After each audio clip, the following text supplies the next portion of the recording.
Hi, everyone. Welcome to today's podcast. On today's Face Facts podcast, I have the incredible Miss Shireen Aleem, consultant obstetrician and gynecologist with a special interest in urogynecology and menopause. She's also a specialist in vulval dermatology. And today we've spoken about a condition called lichen sclerosus, what the signs and symptoms are, what the treatments are, and also the wider impacts on women's intimate health, wellness, and general sense of well-being. I hope you enjoy.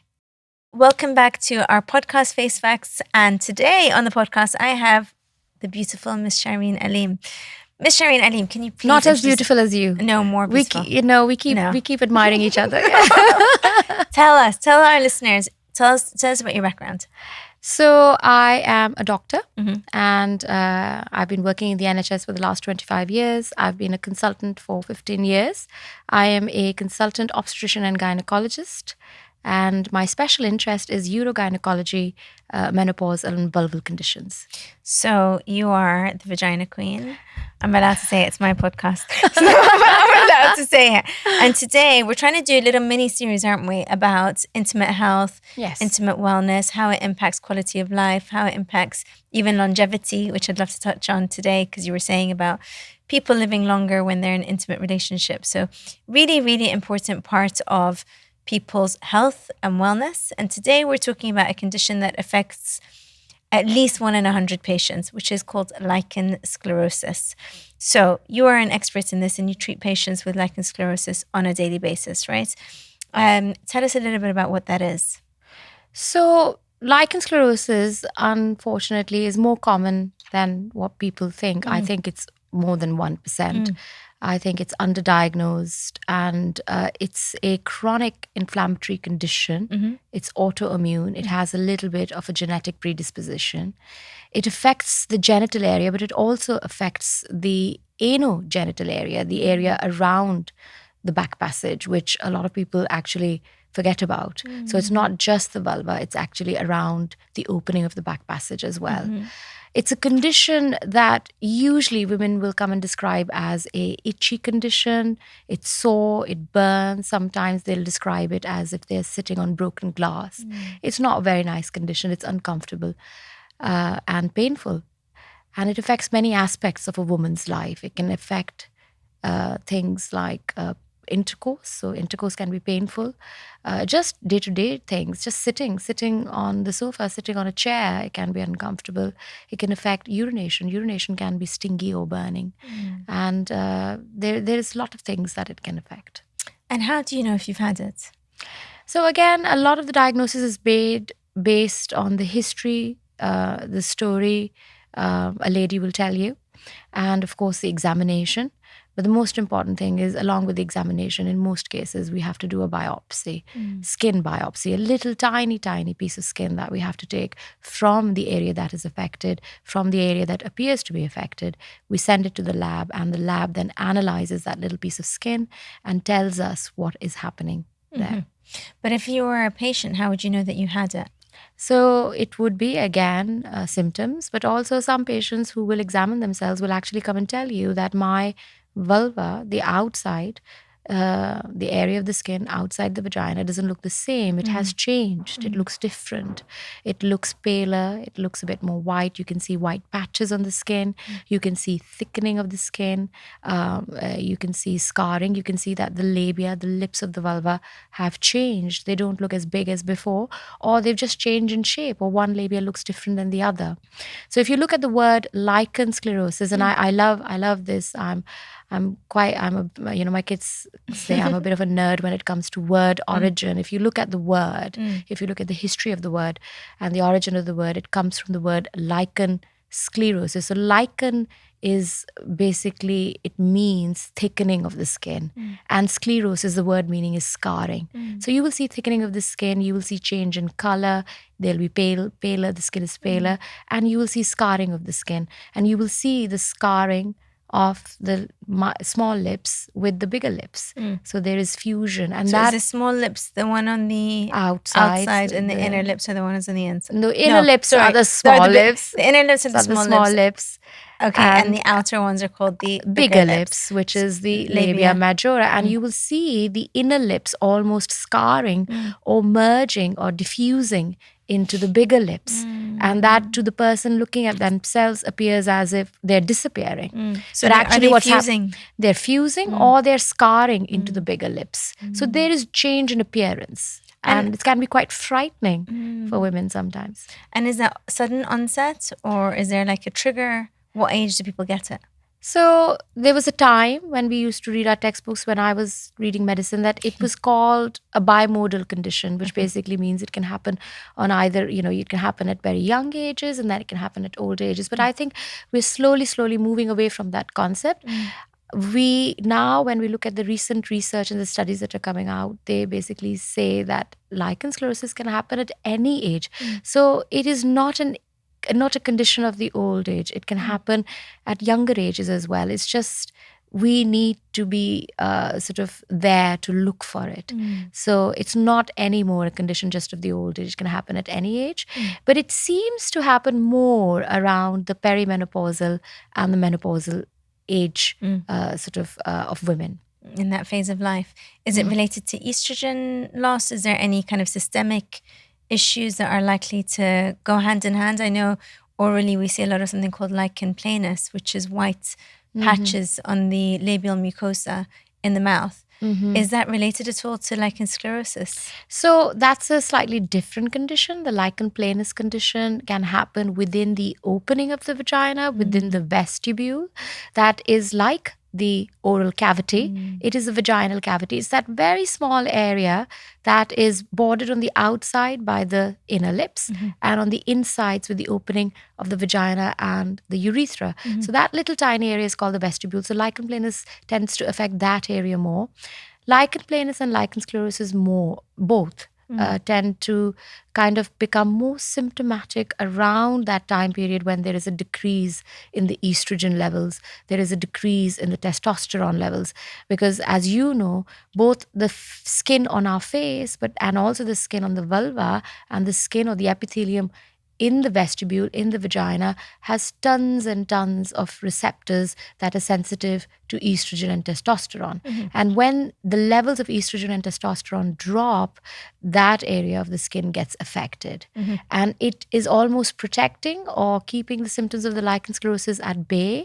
But when these levels start going down, those flare-ups start happening a bit more, or ladies who don't have that condition suddenly start having those symptoms. What we do know is that with a drop in the estrogen levels, for example, when we are children and we haven't gone through puberty, or when we are older and we are going through perimenopause and menopause, when there is a drop in the estrogen levels, that causes itchiness anyways. So there can be a little bit of an overlap between genitourinary syndrome of the menopause and the vulval symptoms of itching that you can get due to perimenopause and menopause, and the exacerbation of the symptoms of lichen sclerosus when the lady is going through the perimenopause and menopause. So it's very important you see somebody who understands the difference in both and who is equipped and well versed with managing both conditions, because you often need managing both together. There is a lot of misdiagnosis, isn't there, as well? There is a missed diagnosis. I think it's missed, and I think it's not deliberate, but it's just a lack of knowledge and understanding of these conditions. And that's why it's really important that women go and see a specialist for these conditions to help them get through that difficult time. Makes sense. And is it treatable? So it's a chronic inflammatory condition. It's an autoimmune condition, and it is not curable, but it is definitely manageable. So with the right guidance, the right treatment, and the right understanding of the condition, it is very, very manageable, like any other autoimmune condition. So if you have thyroid conditions, you can't cure that condition, but you can manage it with the right medication. Similarly, lichen sclerosus is something that can be very nicely managed. Makes sense. Sorry to interrupt the podcast. I am coming to you to say if you're enjoying this, then I would really love for you to like, subscribe, follow along, and share this with anyone who might find this useful. We are investing a lot of time, energy, and resources into bringing you the best of the best in education, all about faces, bodies, aesthetics, and wellness. And I want to continue to do that, but I need you to subscribe. And if you have any questions, if you want us to address any particular topics, then please leave a comment and we will certainly create videos for you to address those. Thank you, and I hope you enjoy. And what are the managements? How do you treat it? So treatment options, there are various treatment options. And, we have a very holistic approach towards management of any female condition. And I think the same applies to lichen sclerosus. So the management, basically, for me, management of any condition starts by explanation of the condition to the lady. That is 50% of my talk to the lady. It's very important to explain what the condition is, because if you don't explain it, the lady will not understand it. And if she doesn't understand it, she will be very worried about the treatment options that you offer her. So for lichen sclerosus, it starts with good sort of skincare, vulval skincare.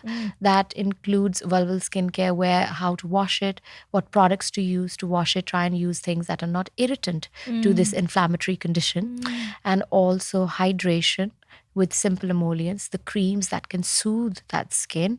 And then, of course, combine it with creams that have treatment within, for example, steroids. So steroids are the mainstay of the treatment for this skin condition. But it starts by controlling the flare up when the condition is at its peak, when usually women come and, it's just terrible. The symptoms are just off the scale. So you treat it. So you try and bring that condition within remission, but then you must give a treatment regime that helps with maintenance of that sort of treatment, of that cure, what you've managed, basically. So it starts with these sort of treatments. Now, along with this, it depends the age group the lady is coming from. You may want to combine it with a bit of estrogen, which will help. So maybe there is a little bit of GSM, genitourinary syndrome of the menopause, with it. So you may want to combine with that. And also, of course, if the person isn't responding to the treatment options, then you may want to think about doing a vulval skin biopsy. So there are multiple different things that you may have to consider.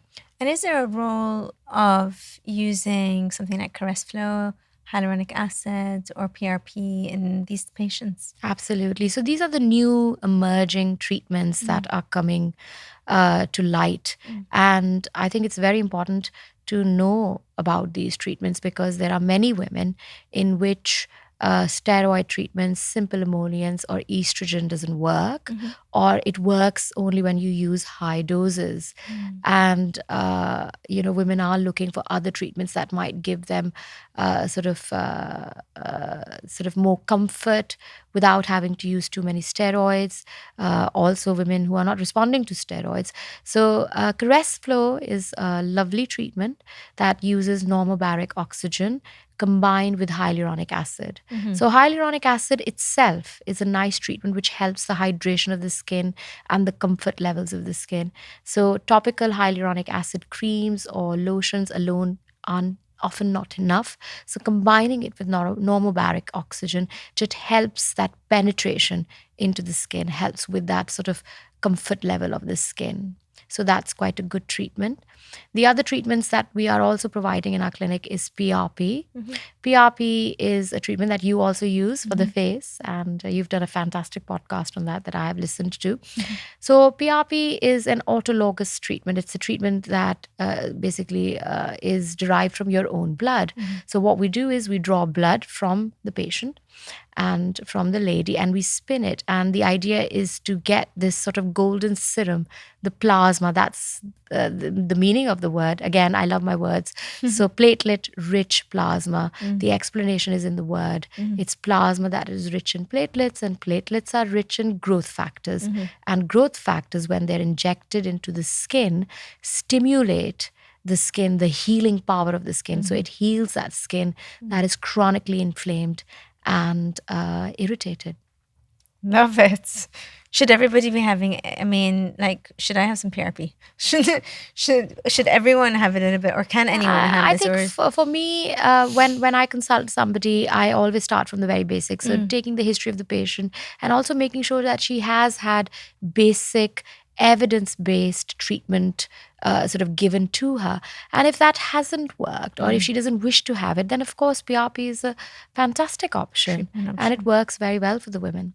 So apart from itchiness and pain, and some GSM kind of conditions or signs and symptoms, is this something that also overlaps with thrush? Yes. Yeah. Okay. So thrush itself can be one of the risk factors that can aggravate I see. lichen sclerosus, that can aggravate menopausal symptoms of the skin. So what we do know is that almost 50% of the women who have LS or atrophic vulvovaginitis actually don't have symptoms. They have the condition, but they may not have symptoms.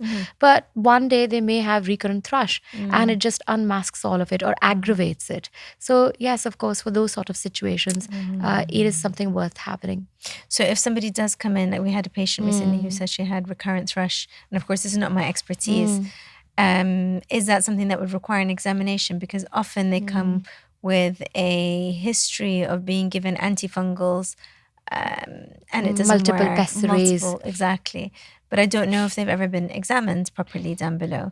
What's your thoughts on that? Again, a detailed consultation, because there can be overlap of other conditions. So we do a detailed consultation. We go through their gynecology history, we go through their medical history, and a detailed examination. In some cases, we might need to do a swab, we might need to do a skin biopsy. And depending on our findings, this would be a treatment option for those ladies. Definitely the ones who are struggling to treat recurrent thrush. Recurrent candidiasis. So it's a good treatment option. It's worth trying. And it can really, of course, impact patients' quality of life. Huge impact. I had another conversation with a patient who was suffering, and she said that it's impacting intimacy. Yes. So this is a common thing that you're hearing. Yes. And the impact of intimacy, the impact on intimacy and difficulty with having intercourse doesn't just end with the fact that the person can't have intercourse. It actually affects their well-being in general. And when your well-being is affected, your health is affected. Yes. And your happiness, your stress level, your happiness goes down, your stress level goes up. So it's not just about the ability to have intercourse. It has a much wider impact than that. Yeah. And therefore, sometimes if the person's only symptom is that she can't have intercourse, it is therefore even more important that all the other effects it has through that, it is even more important that it's addressed and treated. I mean, really interesting hearing you say that, because I say this all the time about the face, that it's not skin deep. And actually, Not at all. we're not just treating faces, we're treating the people behind the face and the feature. Yes, yeah. And the psychological impacts are profound and significant. And if someone's self-esteem is impacted for whatever reason, be it their aesthetics or, pain down below, or difficulty having, being intimate with your partner, that has an implication on how you show up on a daily basis. And that impacts your health and your well-being. And you can't treat body without treating mind, and you can't treat mind without understanding body. It's all interconnected. So I love that you're of that similar mindset. Now, you and I were having a conversation earlier, and you were talking about how intimacy is important for longevity. Yes. Tell us a little bit about that. So you will recall that both of us were talking about the blue zone studies. And if people are aware, if not, go and research it. So the Blue Zone studies has basically looked at hotspots within the world where there is a higher incidence of couples living beyond the age of 100. And one of the things they found was that these couples had really good intimacy between them. These are older couples. And intimacy doesn't mean intercourse or having sex. Intimacy might even be something simple like having cuddles or snuggles together, just being together, being in each other's vicinity, feeling happy. So that has an impact on longevity. And therefore, when it comes to intimate health or sexual health, it is medical, and it's important to maintain that. And if there is something, a condition that is affecting that, please go and get help for that. See your GP, see a specialist, and get it addressed, and don't sit and suffer in silence. That's so powerful. Thank you so much for all of your wealth of knowledge. I'm sure our listeners will really, really find that helpful. I always find it fascinating sitting in front of you, hearing all of the all of the wonderful things that you know. If anybody is suffering with lichen sclerosus, of course, reach out to your general practitioner. Or if you want to see someone who's a specialist in vulval dermatology, then they can reach out to you. They can contact us at info@dryusra.com, and we'd be happy to arrange a consultation with Ms. Shireen Alim for you. Thank you for listening, and we'll see you next time. Thank you. Thank you for coming. Thank you for having me.